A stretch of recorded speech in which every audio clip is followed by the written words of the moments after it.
Lecturas que vislumbran el acontecer informativo.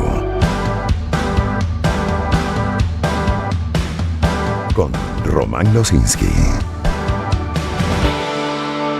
Más allá de la euforia que arrastraremos durante todo el día, hay otros titulares. Ejemplo, Mundo UR nos tiene que Jorge Rodríguez instó a los ciudadanos que estén en el extranjero y que aspiren a recibir el beneficio de la amnistía, presentar su solicitud ante la Comisión de Seguimiento y Cumplimiento de la Ley. Es un reporte de Derlis Marchán Pérez. Tras una sesión informativa de la comisión con el expresidente del gobierno español, José Luis Rodríguez Zapatero, el presidente de la Asamblea Nacional, Jorge Rodríguez, aseguró que la instancia legislativa espera recibir nuevos casos, martes 5:50 de la tarde. Todas aquellas personas que consideren que pueden ser sujetos de la ley de amnistía y que viven en el exterior, o que consideren que podrían ampararse por la ley de amnistía o por las extensiones que han hecho a través de las gestiones de la Comisión de Seguimiento, pues este es el momento para que se comuniquen por vía escrita o por vía de sus abogados ante la Comisión de Seguimiento para que sus casos puedan ser procesados. Por su parte, el expresidente del gobierno español, José Luis Rodríguez Zapatero, confirmó que hay venezolanos en España interesados en recibir la amnistía. Evidentemente voy a ser reservado, pero conozco casos, porque además es que hay bastantes venezolanos en España, a los que hemos procurado tratar bien, en general, como en su día muchos españoles vinieron a Venezuela y nos trataron muy bien. Y me parece que eso es importante. Sobre el balance de la aplicación de la ley de amnistía, se conoció que hasta este martes, 7.580 personas han recibido el beneficio. Ya vamos a hablar de Zapatero, pero es que Jorge Rodríguez también señaló este martes como un enemigo del país al alto comisionado de la ONU para los Derechos Humanos, Volker Turk, quien dijo que el lunes que su oficina no había recibido una lista oficial de los detenidos por motivos políticos liberados ni ha tenido acceso sin restricciones a centros de detención pese a haberlo solicitado. Pero ahora, el expresidente del gobierno español, José Luis Rodríguez Zapatero, tan criticado en su país, consideró este martes en una nueva visita a Caracas que la amnistía aplicada en Venezuela desde hace casi un mes será una referencia, por lo que felicitó a Delcy Rodríguez por su iniciativa unilateral en la que dijo hay futuro, a la vez que llamó a poner punto y final ya al odio. Lo dice Zapatero. Zapatero dijo también este martes a Estados Unidos que si quiere ver a Venezuela estable, debe ayudar en la economía que ha enfrentado años de crisis y sanciones principalmente impuestas por Washington. Por cierto que Jorge Rodríguez se refirió a Rodríguez Zapatero como campeón de la paz, amigo y mentor. 6:43. El Nacional nos tiene que acceso a la justicia pidió que se hagan públicos los criterios de evaluación para escoger al nuevo fiscal general y al defensor del pueblo en medio del proceso de postulaciones que adelanta la Asamblea Nacional. La organización explicó en sus redes sociales que estos criterios, conocidos como baremo, son una herramienta que fija requisitos y permite calificar a los aspirantes con base en elementos objetivos como su formación, experiencia y trayectoria. Y hablando de trayectoria, confirmado nos tiene que la defensa del periodista y dirigente político Roland Carreño, coordinador del partido Voluntad Popular, confirmó que el tribunal declaró con lugar la solicitud de amnistía presentada en su favor. Según explicó su abogada María Alejandra Poleo, la decisión fue emitida por tribunales con competencia en terrorismo luego de 16 días de espera, ordenando la emisión de las boletas correspondientes para dejar sin efecto cualquier requerimiento judicial contra el periodista, el colega Roland Carreño. En confirmado también leemos que la ONG Justicia, Encuentro y Perdón denunció este martes la detención de María de los Ángeles Castillo, quien estuvo detenida por motivos políticos y que había sido excarcelada a finales de febrero tras la promulgación de la ley de amnistía.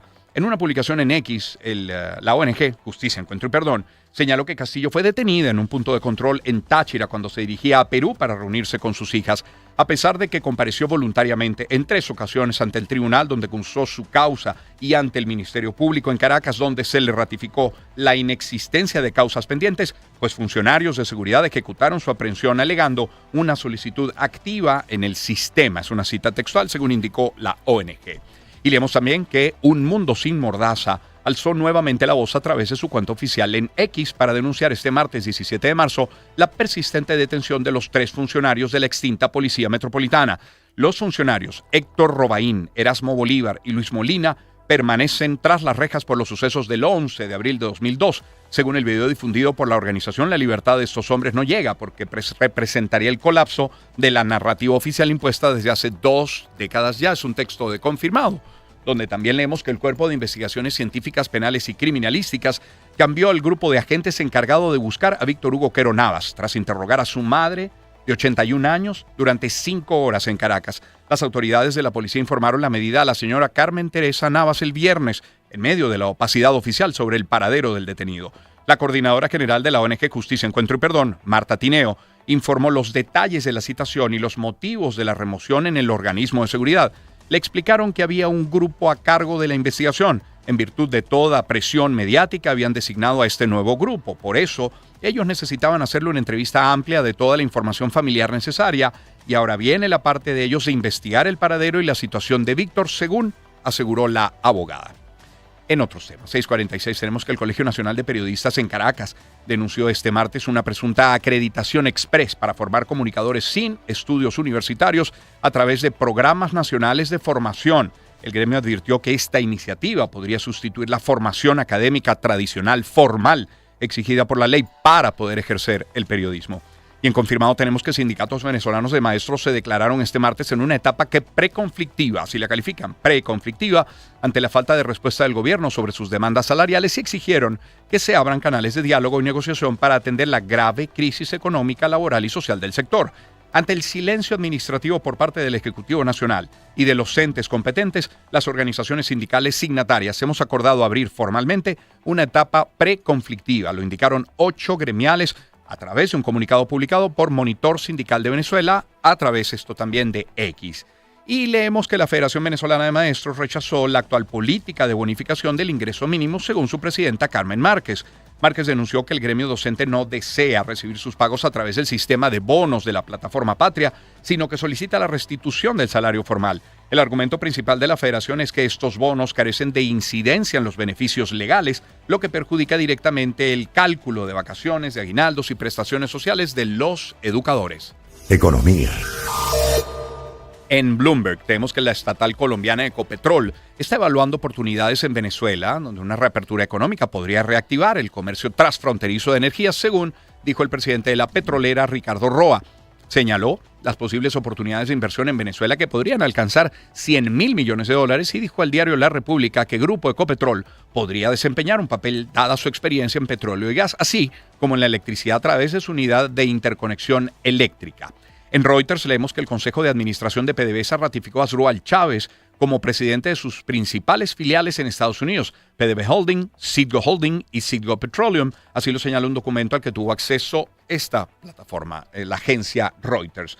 Volviendo a Bloomberg, la administración de Donald Trump tiene la intención de tomar medidas adicionales para aliviar las sanciones impuestas al sector petrolero de Venezuela en un esfuerzo para aumentar la producción de crudo, ya que la guerra con Irán está provocando un aumento vertiginoso de los precios. Y en Bitácora Económica leemos que la producción de fertilizantes y petroquímicos en Venezuela actualmente se encuentra muy limitada, principalmente por la falta de suministro de gas natural, más que por restricciones de sanciones económicas contra el país. Esto lo aseguró el presidente de Asoquim, Reinaldo Gabaldón, al ser consultado sobre las recientes licencias otorgadas por la OFAC, que autoriza la exportación y comercialización de fertilizantes y petroquímicos venezolanos. Por otra parte, la Cámara de Comercio, Industria y Agricultura venezolano-francesa estima el regreso a Venezuela de empresas transnacionales, sobre todo francesas, que están presentes en la región y que anteriormente ya desarrollaron actividades en territorio venezolano. Karen Lelotonon, gerente general de la Cámara de Comercio, Industria y Agricultura franco-venezolana, indicó que desarrollan y participan en eventos empresariales para fomentar el acercamiento y hacerles llegar la información de la situación actual y buscando restablecer esas relaciones. En Finanzas Digital tenemos que las intervenciones cambiarias del Banco Central de Venezuela han logrado suavizar los movimientos más bruscos del tipo de cambio oficial, pero no han corregido el desajuste de fondo. Así lo señala Ecoanalítica, que advierte que el diferencial cambiario continúa siendo un indicador sensible de las expectativas del mercado y de la disponibilidad real de divisas en la economía.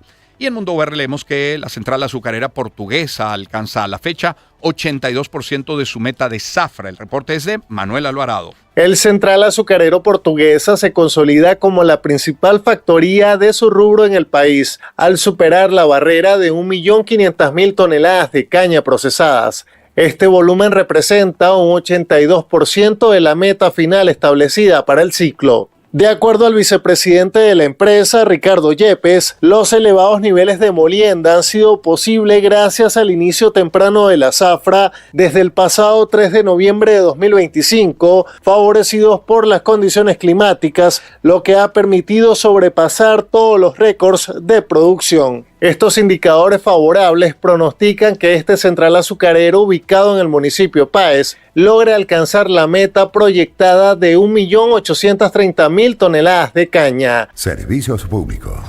En el diario leemos que usuarios reportaron que el transporte público en Caracas volvió a operar con relativa normalidad este martes, luego del paro convocado por el gremio de transportistas el día anterior. Las unidades retomaron sus rutas en zonas clave como Autopista Vallecocha, Avenida Nueva Granada, Avenida Universidad y Plaza Sucre en Catia. El paro del lunes generó un fuerte impacto en la movilidad, con colapso en el metro de Caracas y activación de transporte de contingencia por parte del Estado. La protesta respondió a la falta de acuerdos con el Ejecutivo sobre el aumento del pasaje y otras demandas del sector, que todavía espera reunirse con el Ministerio de Transporte para buscar soluciones. Y por cierto, conductores del transporte público en Caracas comenzaron a cobrar el pasaje mínimo en 100 bolívares este martes, esto tras el paro convocado el día anterior. La medida fue verificada en un recorrido que hizo el diario, que constató la aplicación del nuevo monto en las distintas rutas de la ciudad. El ajuste también contempla una tarifa de 120 bolívares los domingos y feriados, mientras los transportistas esperan que el incremento sea oficializado en Gaceta. Según choferes consultados, recibieron autorización para aplicar el nuevo cobro mientras se formaliza la decisión en medio de la presión del sector por una, cito, tarifa justa. Y en Mundo VR leemos que en Monagas, usuarios del transporte público de la ciudad de Maturín denuncian que choferes publicaron tabuladores no autorizados con nuevas tarifas del pasaje. Tenemos un reporte de Johnny Moisés Ulloa. Ciudadanos manifestaron que transportistas están cobrando 100 bolívares en autobuses y en carritos por puesto, desde 150 hasta 280 bolívares dependiendo de la ruta. Vistelia Rosas y María Lara, usuarias, martes 12 del mediodía. Está bien que cobren 100 bolívares, ¿verdad?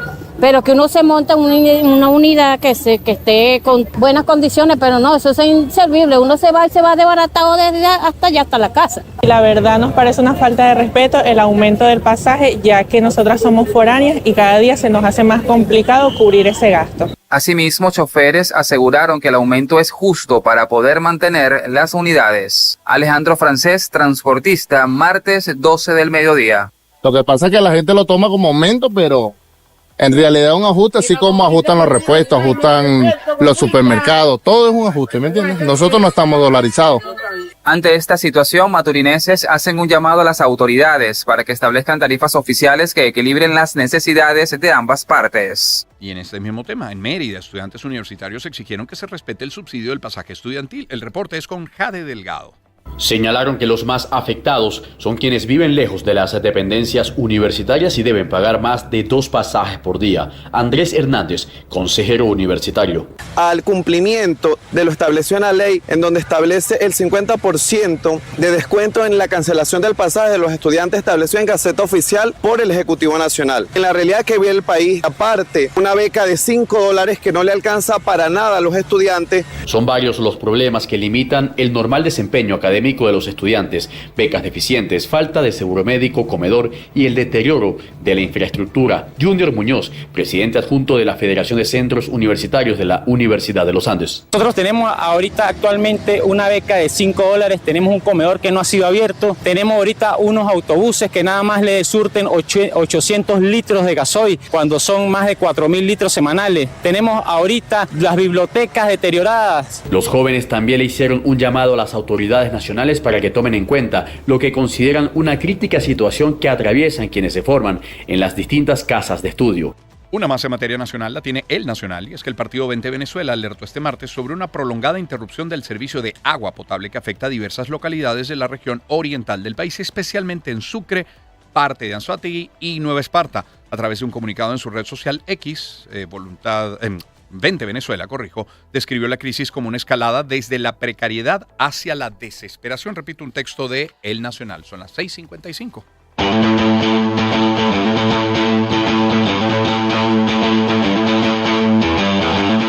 La gloria de competir. Deportes. Con Román Losinski. Bueno, sin duda la victoria del equipo de Venezuela en el Clásico Mundial de Béisbol ayer, venciendo 3-2 al de Estados Unidos en la final en el Lone Depot Park de Miami, en la Florida. Esa es la noticia. Con eso abrimos el programa. Dedicamos nuestros primeros 10 minutos a escuchar sonidos, a revisar el ambiente. Bueno, luego consecuencias como, por ejemplo, Día de Júbilo Nacional hoy. No hay clases en las instituciones el día de hoy en nuestro país, en Venezuela. Pero no todo es béisbol, que sí que nos va a mantener y muy ilusionados. Ojalá que pase el día de hoy. Pero es que el fútbol también. Ayer hubo jornada de Champions, hoy también la habrá. Vamos con los resultados del día de ayer primero. Sporting Lisboa goleó 5-0 al Bodo Glimt. El Chelsea cayó, goleado también 0-3 ante el PSG. Manchester City terminó cayendo 1-2 ante Real Madrid, que terminó jugando el Manchester City. Bueno, terminó jugando no, pues más de tiempo y medio. Jugó con 10 jugadores. Bernardo Silva fue expulsado luego de tener un balón pateado por Vinicius que iba hacia el arco y metió allí el codo. Fue no solamente penal, primer gol de Vinicius, sino también expulsión para Bernardo Silva. Y Arsenal ganó 2-0 al Leverkusen. ¿Quiénes pasan a cuartos? Sporting Lisboa, PSG, Real Madrid y el Arsenal. Hoy hay jornada de Champions también para definir a los rivales de los anteriores. Se enfrentarán a la 1:45 hora de Venezuela, Barcelona y Newcastle. Y luego a las 4 de la tarde tendremos 3 encuentros. Tottenham, Atlético de Madrid, Liverpool, Galatasaray y Bayern contra el Atalanta. El ganador de este último, Bayern o Atalanta, que muy probablemente sea Bayern, se medirá ante Real Madrid ya en la próxima fase de esta Champions League. 6:57 minutos de la mañana. Vamos a esta hora a escuchar algo de buena música, con esto, por ejemplo, de V40 y No puedo evitar enamorarme de ti. Encuentro de generaciones. Éxitos. Caracas, Valencia, Maracay, Puerto La Cruz, Puerto Ordaz, Barquisimeto, El Vigía, Mérida, Táchira, Margarita, Maracaibo, Maturín. Guarenas, Guatire. Éxitos. Sonidos en primera fila.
Planeta de Naciones. Internacionales.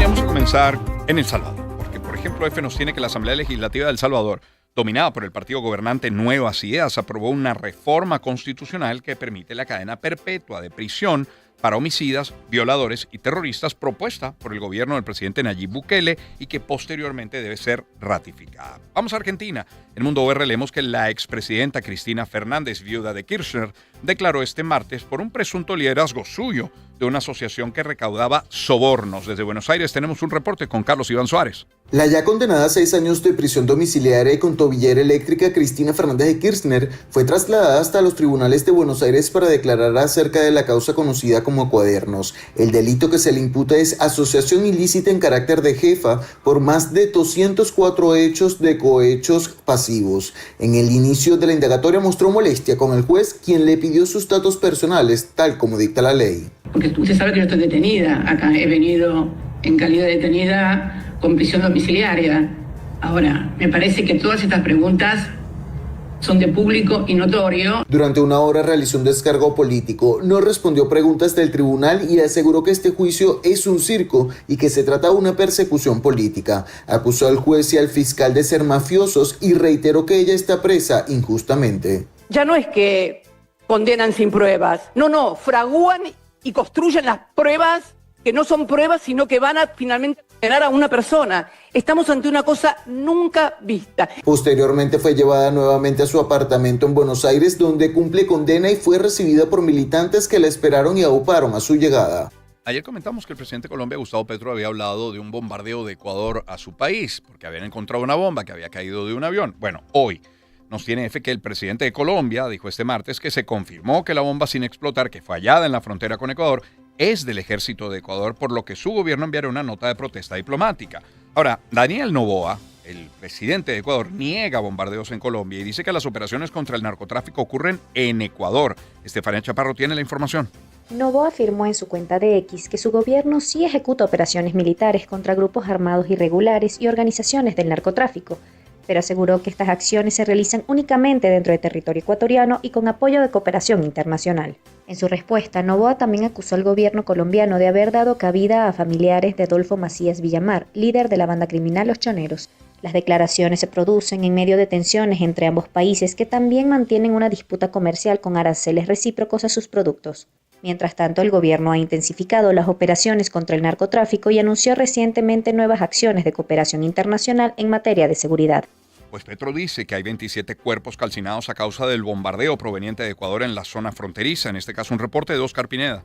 A través de su cuenta en X, el mandatario colombiano señaló que las explosiones no corresponden ni a grupos armados ni a las fuerzas de seguridad del país. Señaló que las bombas cayeron cerca de familias que habían optado por sustituir sus cultivos ilegales por productos como el café, el chocolate y el cacao, aunque en el mensaje no especificó la nacionalidad de las víctimas del supuesto bombardeo. El presidente Petro le pidió al Ministerio de la Defensa una investigación técnica de los hechos en la zona fronteriza. En otro tema, Petro señaló que el gobierno de Estados Unidos le reactivó hasta final de su mandato, que concluirá el próximo 7 de agosto, ese visado que le canceló en septiembre del año 2025. Norteamérica. El secretario de Estado de Estados Unidos, Marco Rubio, indicó que las reformas anunciadas por Cuba en medio de las conversaciones con Washington no son suficientes y aseguró que no lograrán reparar una economía fallida. Cuba tiene una economía que no funciona y un sistema político y gubernamental incapaz de solucionarlo. Tienen que cambiar drásticamente. Lo que anunciaron no es lo suficientemente drástico, no va a solucionarlo. Tienen que tomar decisiones importantes. Medio Oriente. El presidente Trump criticó la negativa de numerosos países de la OTAN a prestar ayuda a Estados Unidos para asegurar el estrecho de Hormuz, bloqueado por Irán tras el ataque israelo-estadounidense en la zona. Creo que la OTAN está cometiendo un error absurdo. Y hace tiempo que lo vengo diciendo, me pregunto si la OTAN estaría allí para apoyarnos en algún momento. Así que esta fue una gran prueba, porque no los necesitamos, pero deberían haber estado ahí. Y una nota más. Apodado el emperador por algunos de sus homólogos africanos, el presidente de la República del Congo, Denis Sassou Nguesso, fue declarado este martes ganador de las elecciones del pasado domingo, en las que logró un quinto mandato de 5 años sin miedo a eternizarse en el poder. De manera conjunta, sus periodos ya acumulan 42 años al frente de la República del Congo. Son las 7:05 de la mañana. Pausa y al regreso, nuestra agenda económica. Encuentro de generaciones. éxito.